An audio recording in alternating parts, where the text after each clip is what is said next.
SSS.DYNAZENON is what I thought this anime was called until I fully finished this anime.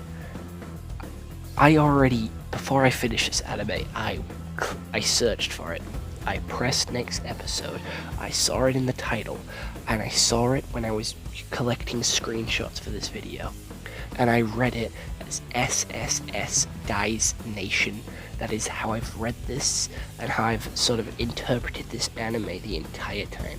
It was only when this anime ended and the final sort of panel had the title and DYNAZENON in the background that I fucking realized it was called SSS.DYNAZENON.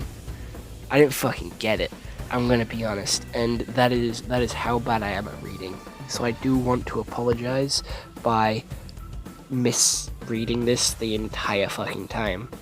I think I recommended this anime because I really liked it whilst I was watching it, and I said it wrong. I called it Die Nation or like Disnation, and I'm getting now secondhand embarrassment from my stupidity. But without any further delay, let's take a look at what Google has to say. So SSS.DYNAZENON is a drama with one season. It has a 4.4 out of 5 on Crunchyroll and a 6.9 out of 10 on IMDb. You can watch this on Amazon Prime, and it is a high school first year student meets Galma, who claims to be a kaiju user. When a kaiju attacks the city, Galma summons giant robot DYNAZENON. And that's pretty much how the anime starts. It starts us with how a normal anime starts, with getting us used to the world and sort of introducing us to the main characters by giving us a day in the normal life of these guys. And it goes pretty well. It starts off as like a regular anime. These guys are at school, they're having a normal day, they're just chilling. It's just like a normal day in their life before their whole world gets turned upside down. When Galma is starving, he looks like a homeless person on the street, and that's when our main character gives him a sandwich. And that is what kickstarts it all, the domino effect, the butterfly effect, as you will. One small action can spiral and start a chain reaction, a domino effect, into them all being at the right place at the right time, being on top of a bridge and summoning DYNAZENON, and then it picks up another random person off the street, and then them four are controlling the kaiju to take out a kaiju. And they have a giant fucking Power Rangers themed sort of loading screen whilst, they power up. They beat the kaiju, and then that's the sort of plot for the next 34 episodes. Kaiju shows up, they beat it, they win. And then as the episodes get on to like episode 5 to 12, they start to develop these sub-stories with the main 4 villains and them sort of entering the lives of our heroes, and they do it in a really interesting, creative way. And they enter the lives, each one gets another one, because there's 4 heroes and 4 villains, each one gets one to talk to and to connect with. And the girl on the hero team, her sister died, and she goes trying to discover why she died or what the suicide was. And there's mystery between Galma as well, and his history and his past. And as they're fighting kaijus, all this mystery is building, all these sub-stories and sort of other stories are building and building until we get to the final episode, where we go back in time to each of these key moments for everybody, and every mystery gets answered because a kaiju sends them all back into time. And I fucking love that. Our main character saves them all, gathers them all up, brings them back to the present, and destroys all kaijus, only for the 4 main bad guys to fuse together and become a kaiju of their own. And obviously, with our heroes being heroes, they defeat them and ship them back off to whence they came. Honestly, a solid anime. I went over all 12 episodes, which are 20 minutes each, so you can easily watch this in 3 hours or less, like I did, so you can easily binge watch this in one day, like I did. And it is a great anime. When I tell you I was fucking locked in for episode to episode, I was locked in. The only time I unlocked or like disengaged or wasn't interested was when it kept playing the sort of fucking soup up sort of sequences. Fair enough, they were cool, they were pretty. First time watching it, I was here for it, I was excited. But when you do it again and again and again, every episode, when it's like the Power Rangers, where they're taking so long to power up or to get into their sort of superhero suits or their mech suits, it sort of takes you out of the action, and it's boring, it's repetitive, it's draining. I do appreciate that they did switch it up every like 2-3 episodes by adding new bits in, upgrading the armor type, or just changing the mech completely, which I thought was really cool. Gave us something different to look at. It just wasn't the same thing over and over and over again. They did use the same animation a good 4 or 5 times though, so they definitely got their money's worth of the animation. They definitely got their use out of the animation, but god was it draining.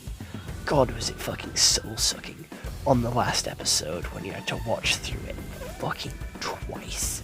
In the last episode, you had to watch through it twice, and that was so soul-crushing. I know it looks cool. I know, but I just can't take watching it 12, 13, I lied, 13 fucking times I watched the mech up, and it got boring after the 3rd time. It got boring and repetitive and old, and that is my only, like, large criticism is with that.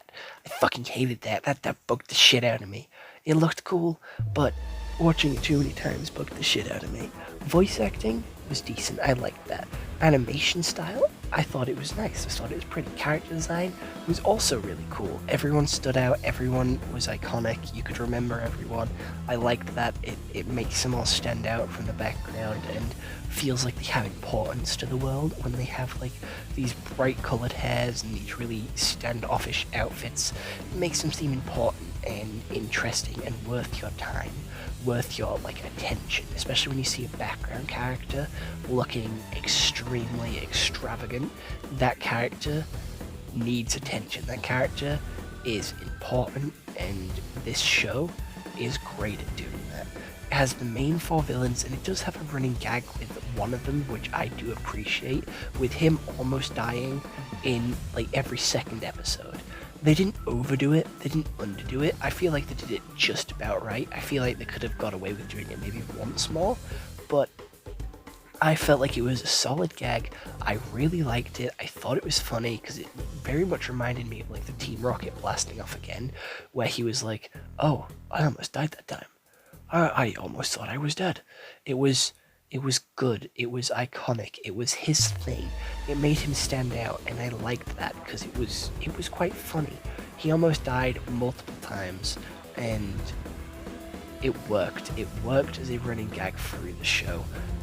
It's not to say that the other jokes wasn't funny, because they were, and there was a good couple of jokes here that did make me actually laugh, and there is like an equal balance here between serious and sort of jokey, because we do have one of the characters going down this dark path trying to uncover the secrets of her sister's suicide, why she did it, what the causes were, what sort of led her to this decision, and they handled that really well, and I really liked that sort of side mystery.